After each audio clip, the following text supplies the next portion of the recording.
This week I've been traveling across the country, from North Carolina to Georgia to here at Hyde Park Academy in my hometown of Chicago, talking with folks about the important tasks that I laid out in my State of the Union address.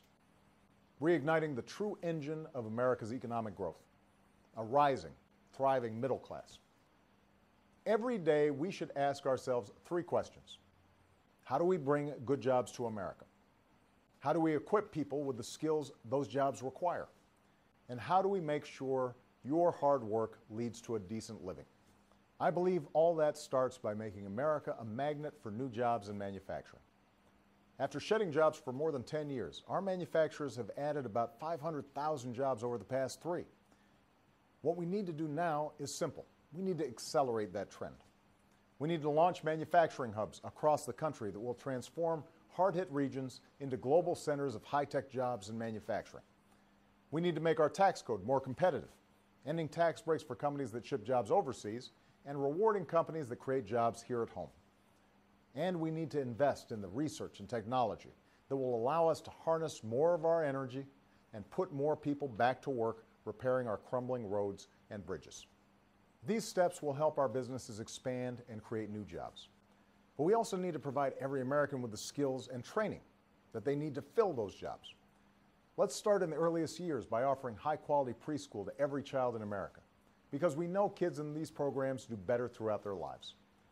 Let's redesign our high schools so that our students graduate with the skills that employers are looking for right now. And because taxpayers can't continue to subsidize the soaring cost of higher education, I've called on Congress to take affordability and value into account when determining which colleges receive certain types of federal aid. So those are steps we can take to help bring good jobs to America and equip our people with the skills those jobs require. And that brings us to the third question. How do we make sure hard work leads to a decent living? No one in America should work full-time and raise their children in poverty. So let's raise the minimum wage so that it's a wage you can live on. And it's time to harness the talents and ingenuity of hard-working immigrants by finally passing comprehensive immigration reform, securing our borders, establishing a responsible path to earn citizenship, and attracting the highly skilled entrepreneurs and engineers that will help create jobs. These steps will help grow our economy and rebuild a rising, thriving middle class. And we can do it while shrinking our deficits. We don't have to choose between the two, we just have to make smarter choices. Over the last few years, both parties have worked together to reduce the deficit by more than $2.5 trillion, which puts us more than halfway toward the goal of $4 trillion in deficit reduction that economists say we need to stabilize our finances. Now we need to finish the job. But I disagree with the Republicans who think we should do that by making even bigger cuts to things like education and job training, or Medicare and Social Security benefits. That would force our senior citizens and working families to bear the burden of deficit reduction while the wealthiest are asked to do nothing more.